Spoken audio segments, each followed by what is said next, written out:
गिरी बन आकर के चतुर्भुज कहलाती। जहाँ चतुर्भुज है चतुर्भुज के कितने प्रकार है? चार प्रकार। कौन कौन सा? नंबर 1 समचतुर्भुज,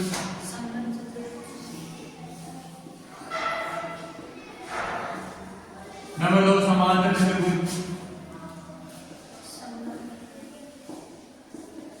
और नंबर 3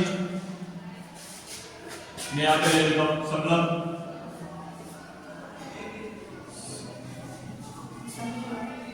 चतुर्भुज। अब देखो समचतुर्भुज का किससे बना है?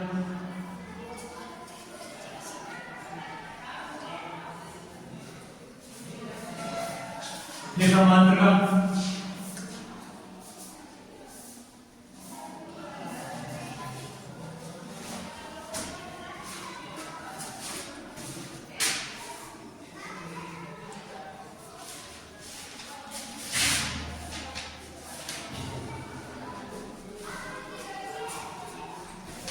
फिर समलंब।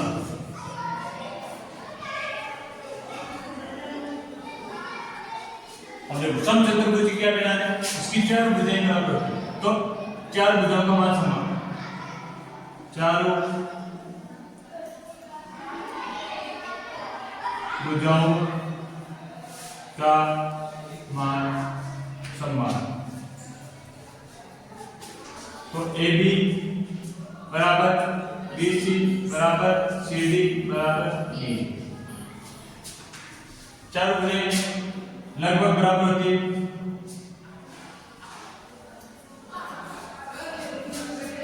फिर देखो इसके विकर्ण क्या होते हैं? इसके विकर्ण हो गए आपके परस्पर लंब समद्विबाहु, विकर्ण हो गए परस्पर लंब समद्विबाहु।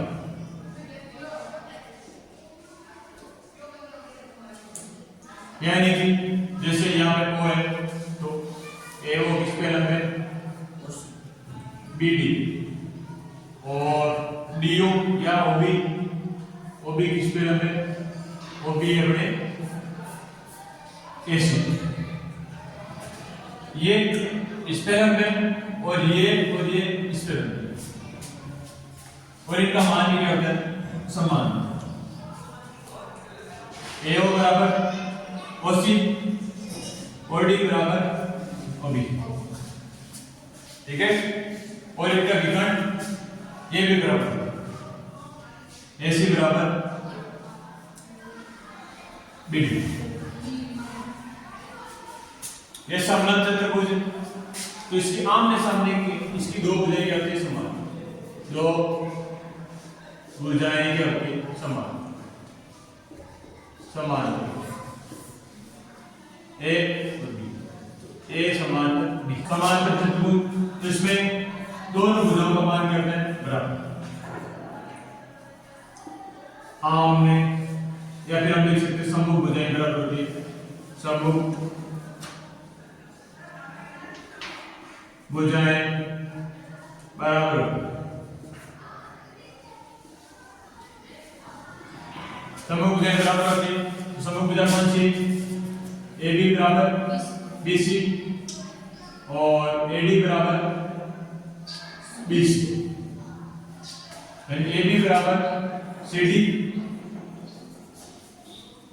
और AB बराबर CD और AD बराबर BC। फिर इसके विकर्ण क्या है? समद्विबाहु, विकर्ण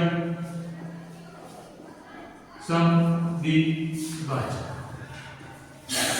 विकर्ण समद्विबाहु से मतलब है यानी ये विकर्ण इसको 2 बराबर भागों में बांट रहा है और ये विकर्ण इसको 2 बराबर भागों में बांट रहा है। तो यहाँ पे AO बराबर OC, OB बराबर OD।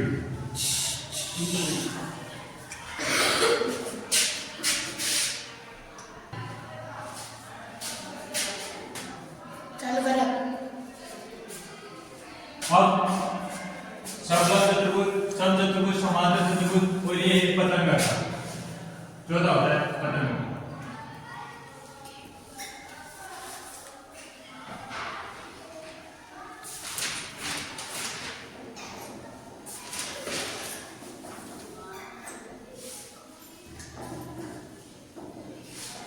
इसकी पहचान है चार भुजाओं से घिरी हुई आकृति जिसकी संगत भुजाएं हमारे बराबर, यानी ये भुजा इसके बराबर, ये भुजा इसके बराबर, ए बी इसके बराबर, एडी के और बी सी किसके बराबर, डी सी या सी डी।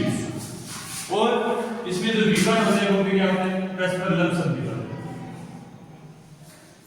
विकर्ण, परस्पर लंब संधि वाले।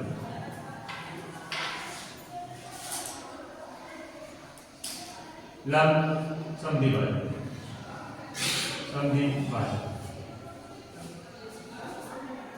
ठीक है। ये हो एओ लंब बीडी और ओबी किसमें लंब है, एसी। तो ये चार चतुर्भुज था, ये चार प्रकार की चतुर्भुज आंतरिक कोणों का योग बराबर 360। इसी बाएं कोणों का योग तो चतुर्भुज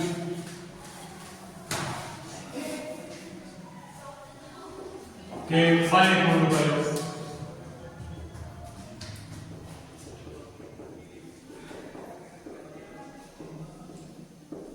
यानी चतुर्भुज हो चाहे कोई भी हो, यानी कोई भी बहुभुज हो और उस बहुभुज के बाएं कोणों का योग 360 ही होता है। फिर चतुर्भुज हो, त्रिभुज हो या फिर पंचभुज हो, तो चतुर्भुज यानी चतुर्भुज के बाएं कोणों का योग कितना होगा, 360।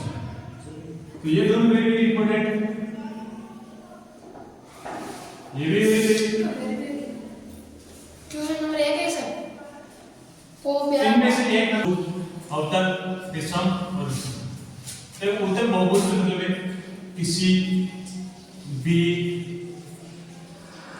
आकृति में विकर्ण अंदर की ओर, विकर्ण क्या अंदर,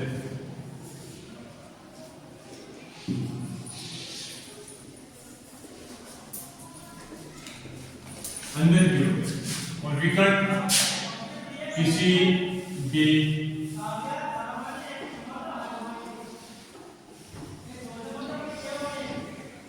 आकृति में विकर्ण के सब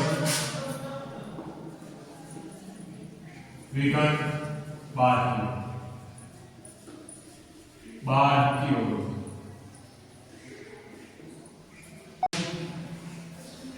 किसी भी आकृति में भुजाओं की संख्या समान, भुजाओं की भुजाओं का माप या मान क्या हो, समान समान हो।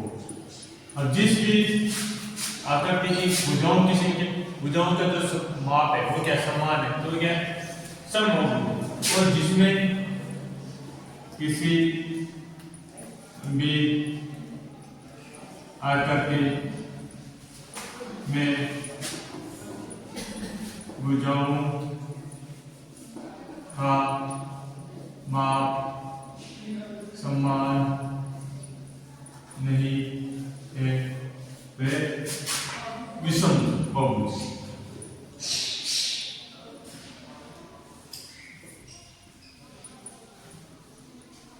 विषम बहुभुज कहलाता है।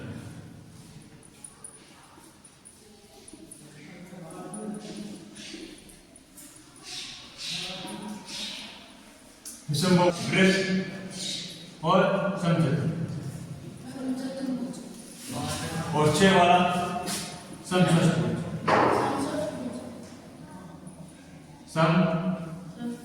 समषष्ठभुज।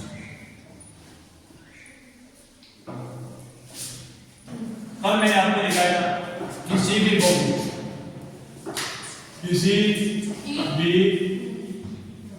बहुभुज के बाएं कोण का योग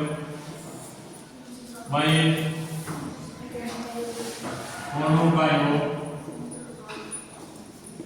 360 डिग्री होता है। तो देखो त्रिभुज के बाएं कोण का योग 125 प्लस 125 प्लस x डिग्री बराबर 100 कितना होता है 360 डिग्री। देखो करती हो कई लोग तो फिर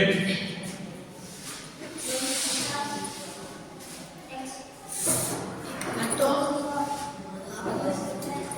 किसी भी बहुभुज के बाएं कोण का योग 360 है और इन दोनों का मान होता है 250 प्लस x बराबर 360। तो x बराबर हो जाएगा अपने पास 360 माइनस 250 x बराबर 110 डिग्री। आज आप लोग की होना बोलो तो x बराबर x लिखना चाहिए 60 प्लस इसका मान 90 प्लस 70 डिग्री और इसका मान x, लेकिन इसका मान है तो इसका मान बराबर 360। 2 दूनी 18 और ये हो गया आपके पास देखो 6 7 13 18 310 प्लस x बराबर 360। x बराबर हो जाएगा 360 माइनस 310 x बराबर 50 डिग्री, यानी कि बाएं कोण बराबर 360 बटा भुजाओं की संख्या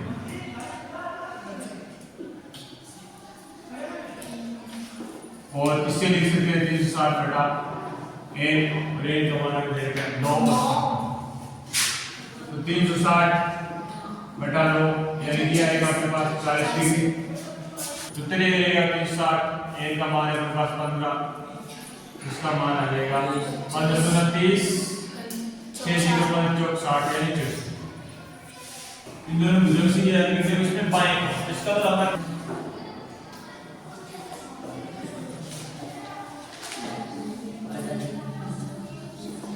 बराबर 360 और बाएं कोण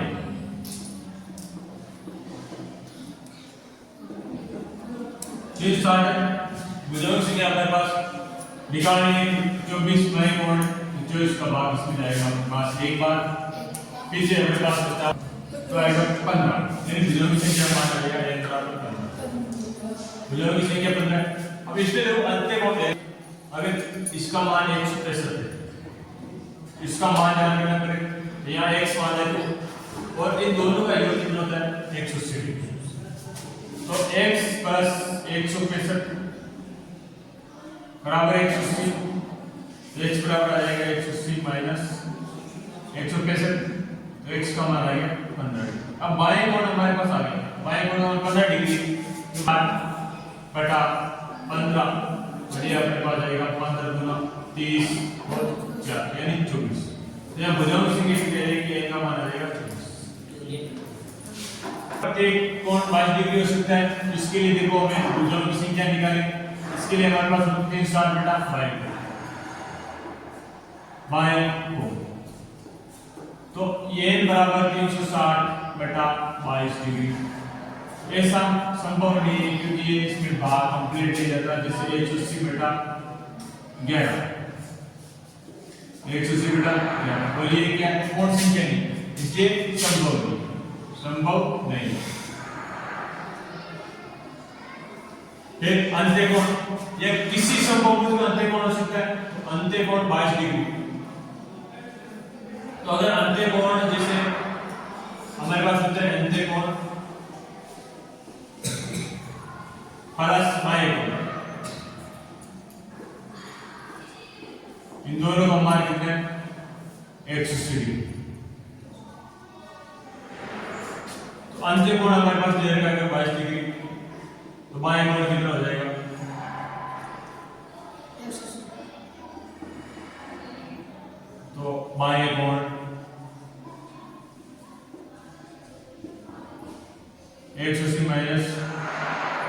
22 ये हो जाएगा आपके पास 158 डिग्री। और 158 का क्या 360 भाग लेता है, तो बाई कोण 360 बटा 158, बाजे नहीं। ये भी बाह्य नहीं, तो ये भी संभव नहीं। सबसे छोटा समबाहुभुज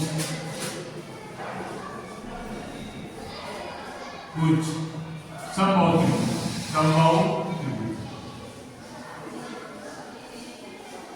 तो समबाहु त्रिभुज है, और समबाहु त्रिभुज का प्रत्येक कोण कितना होता है 60।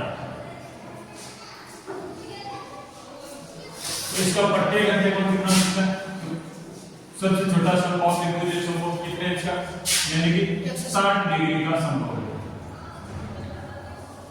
और अगर इसका प्रत्येक तो अंत्य कोण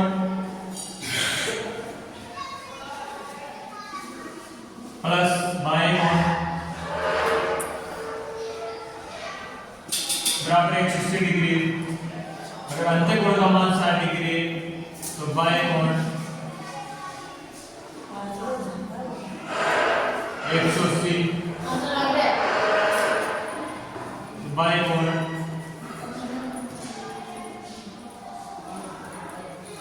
180 माइनस 60 बराबर 120।